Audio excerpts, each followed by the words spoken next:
Brunei Darussalam vs Timnas Indonesia, tiga pemain ini harus dicadangkan Shin Tae-yong. Jelang laga kedua grup A Piala AFF 2022 kontra Brunei Darussalam, setidaknya ada tiga pemain Timnas Indonesia yang harus dicadangkan Shin Tae-yong.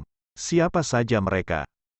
Usai melakoni laga perdana kontra Kamboja, Timnas Indonesia akan melanjutkan kiprahnya di Piala AFF 2022 dengan bertandang ke markas Brunei Darussalam di laga kedua grup A, Senin, tanggal 26 Desember tahun 2022.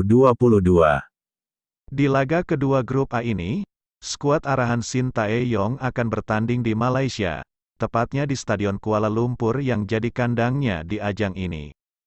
Melawan Brunei Darussalam di laga tandang, Timnas Indonesia pun berambisi meneruskan kiprah positifnya usai menang atas Kamboja di laga pertama, Jumat, tanggal 23 Desember tahun 2022.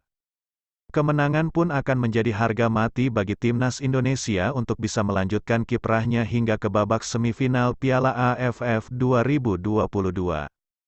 Kebetulan, lawan skuad Garuda kali ini merupakan tim terlemah di grup A. Brunei Darussalam meraih predikat tersebut setelah menelan dua kekalahan dengan skor besar di dua laga awal grup A Piala AFF 2022.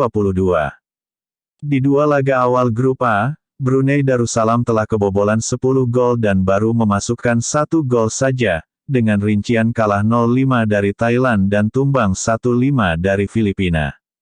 Menghadapi tim lemah seperti Brunei, Timnas Indonesia pun tak perlu menurunkan para pemain utamanya dan melakukan rotasi. Lantas, siapa saja tiga pemain yang perlu dicadangkan saat melawan Brunei Darussalam di laga kedua grup A Piala AFF 2022? Berikut daftarnya.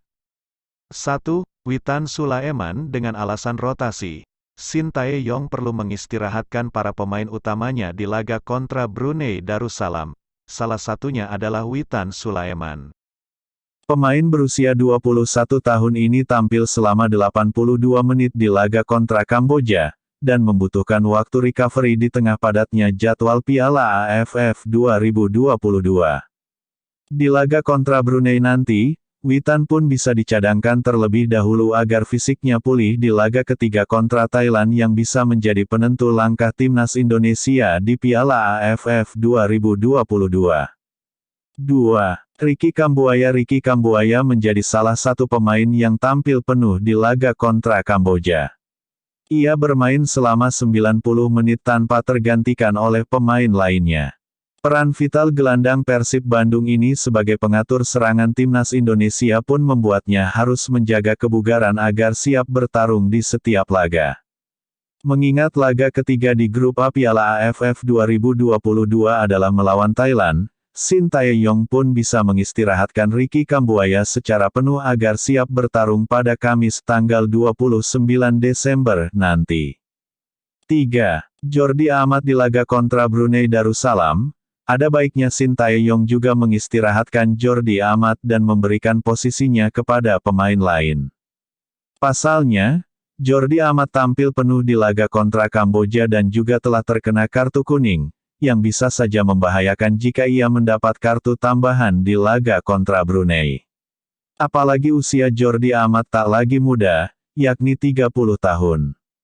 Sehingga agar bisa tampil prima, ia membutuhkan waktu untuk pemulihan agar siap menghadapi Thailand di laga ketiga grup A Piala AFF 2022, Kamis tanggal 29 Desember tahun 2022.